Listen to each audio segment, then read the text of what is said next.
Mike, let's start with you. Did you see this coming, GM getting in trouble and seeing what's going on within the auto industry now? Well, you're seeing it coming is what you didn't see is the downturn of the economy on top of the car sales and that. I guess nobody's seen it coming quite this bad. I mean, you're trying to make adjustments and do the right thing through your quality and the different things in the plant, and then this hits us. And Richard, was there a time that you just didn't worry about your company, that it was doing so well and it was so profitable? Yeah, GM, no one ever thought that GM would ever be in the trouble it's in today.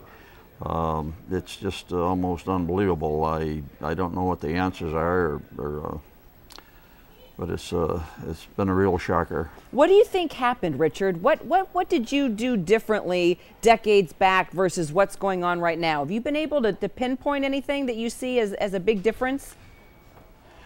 I think people had more of a loyalty to the GM brand, GM, Ford, and Chrysler than they do now. I wished I had the answer. I don't know of anybody really who has the answer to what happened. I think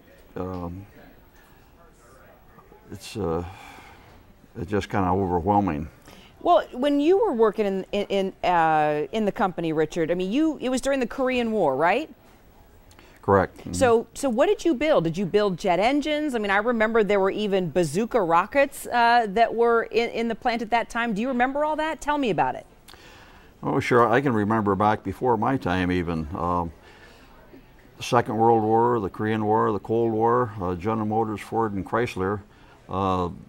Just like the country was a big wheel, and I think General Motors, Ford, and Chrysler were kind of the main spokes. We built tanks, we built planes, guns, right at Oldsmobile in Lansing here. We built jet engines, we built guns, shells, and wow. So Mike, when you started then working for the company, I mean, obviously your dad probably made a tremendous influence on you. What have you been the most proud of working at the company?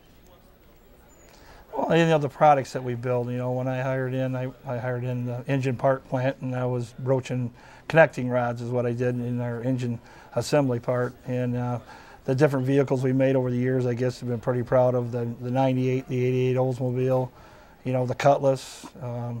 We went into the Grand Am and some of those products. Now we're in the luxury class, which is the Cadillac CTS, STS, XRS. Wow, going into the high-class cars from the bazooka rockets, that's a trip. Roland, what about you? Was it Grandpa and Dad that influenced you to work for the company? And what are you the most proud of when you go into work now? And what's the vibe there at the company now? I mean, everybody keeps their heads up. Depending on the situation, you can't let it get you down. I'm proud to go into work every day, and we build a quality product, and we have a great workforce and a strong union leadership behind us. So I'm very confident and very proud to go to work every day. So Roland, I want to ask all three of you, if you don't mind. Roland, I'll start with you. If you had a chance to sit down with members of Congress, with President-elect Barack Obama, what would you say to them? Would you say, please give us the money to help save our company, or would you have other advice? I think it's a vital asset to America. I mean, at GM, the big three are America's backbone. So I would strongly, advise or encourage Congress to it's not a bailout. It's a loan. It's helping us out. Mike, what do you think? What would your advice be if you had a chance to sit down with the new president? Along the same lines, we're looking for a hand up, not a handout, and like I say, it's a loan, not a bailout. And they've charged us for putting some things together, to what we're looking at and what it's going to take, and I think that the members will bring that to them on what we need to do as a corporation. We've already did some things as a corporation and as a union to try to be more competitive. And it all comes back to the workforce. The workforce, they built 3 new plants in Lansing because of the workforce that we have here, because people's met every challenge that they've ever put before them here in Lansing. So when you're good at doing something, it just makes sense to keep it there.